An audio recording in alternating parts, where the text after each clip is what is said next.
Halo teman-teman, kali ini kita akan membahas 7 manhwa aksi terbaru. Manhwa-manhwa ini sangat bagus untuk dibaca di waktu luang dan update-nya sangat dinanti-nanti. Kita mulai dari nomor 7, I Obtained a Mythical Item. Manhwa ini dibuat oleh Jung Seon-yul, memiliki genre action, drama, adventure, dan fantasi. Menceritakan tentang kemunculan pohon dunia Yggdrasil bersamaan dengan monster-monster yang membuat kekacauan, teror, dan wabah di bumi. Ketika manusia sudah diambang keputusasaan, mereka mendapatkan sebuah kekuatan dari sistem yang memilih orang-orang tertentu. Berkat itu, manusia mulai bisa bangkit kembali dan melawan monster yang ada.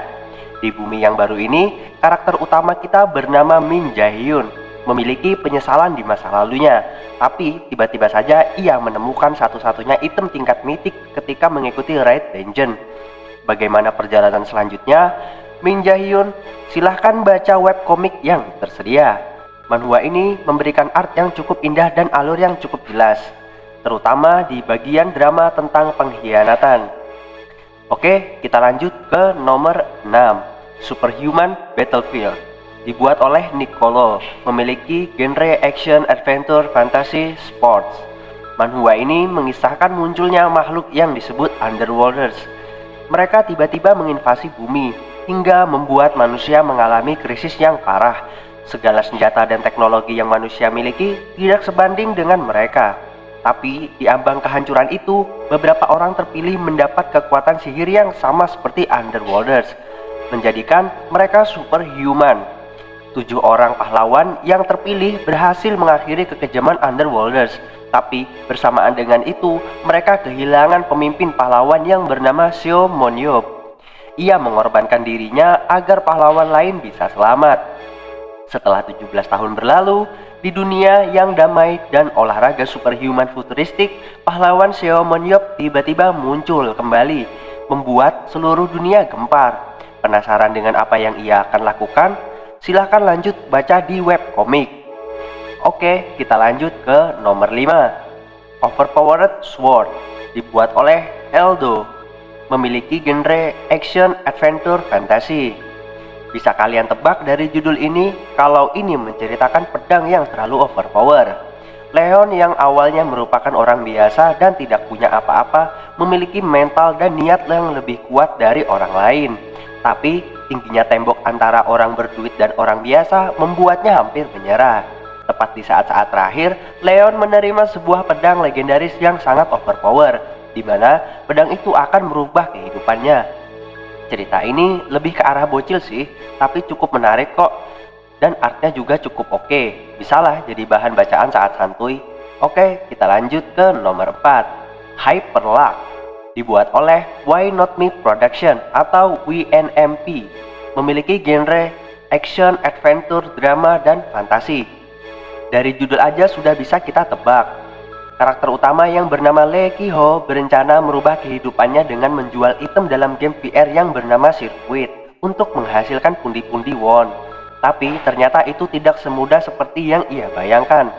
Karena selain gamenya cukup sulit, drop rate-nya juga ampas dan banyaknya player baru yang berburu slime, membuat Ki-ho putus asa dan menyesal sudah membuang-buang waktu untuk memainkan game itu. Tapi di detik-detik terakhir ingin pensi, Ki-ho mencoba keberuntungannya dengan membeli batu gacha yang ada di alun-alun. Siapa yang menyangka dia mendapatkan sebuah item yang belum pernah ditemukan player lain. Item itu menjadi awal keberuntungan super yang dimiliki Ki-ho. Kalian harus baca ini sih, rekomendasi banget. Selain lucu, kehokian Ki-ho juga gak disangka-sangka. Oke, kita lanjut ke nomor 3, Overbearing Tyrant. Dibuat oleh Story Tree, memiliki genre action, adventure, fantasy. Yang ini cukup unik, mengisahkan tentang pria bernama Sung Hyun yang ada di abad ke-21. Bertema futuristik, ia bersama teman baiknya yang sekarat. Nah, kalau di karakter komik-komik lain tuh, yang sekarat biasanya membahas kenangan, keluarga, teman, dan lain-lain. Kalau temannya Sung Hyun ini malah membahas anime, waifu, dan kawan-kawan di akhir hayatnya.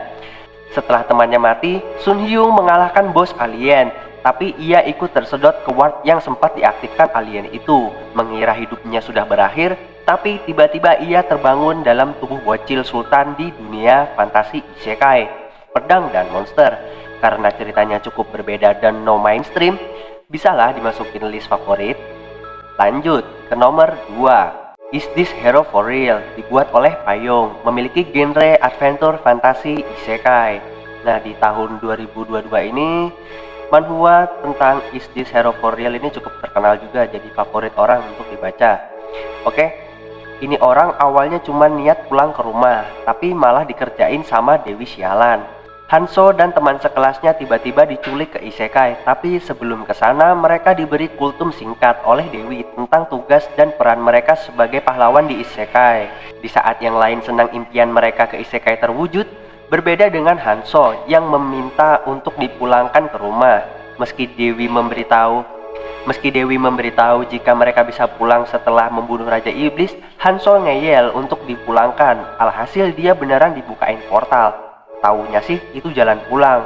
Setelah teman-temannya menitip salam ke Hanso, Hanso masuk dan tiba-tiba ia kaget karena bukan sampai di rumah, malah sampai di isekai. Lebih tepatnya di hutan monster. Kampret emang ini Dewi. Untuk kalian yang penasaran cara survival Hanso dan menjadi hero terabsurd, silahkan baca deh. Lanjut ke nomor 1. The World After the Fall, dibuat oleh S. Kainan. Memiliki genre action, adventure, drama, fantasi, dan misteri. Nah, ini salah satu manhwa yang alurnya itu benar-benar menarik.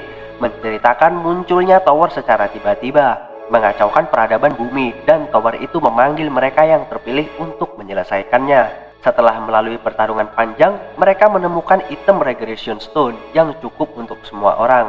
Tanpa pikir panjang, hampir semua walker atau awaken memilih menggunakan batu regresi dan tidak lanjutkan towernya. Menyisakan beberapa orang terpilih, tapi pada akhirnya mereka juga menggunakan batu regresi, kecuali satu orang, ya itu si MC. Karena semua walker melakukan regresi, dengan tekad kuat ia pun berniat menyelesaikan towernya meski harus sendirian. Plot twist yang gak diduga tentang regression stone dan gambaran tentang tower di cerita lain yang kita dapat sangat berbeda di cerita ini. Kalian wajib memasukkan ini ke favorit. Oke, itu saja untuk pembahasan kali ini. Kita akan lanjut di video berikutnya.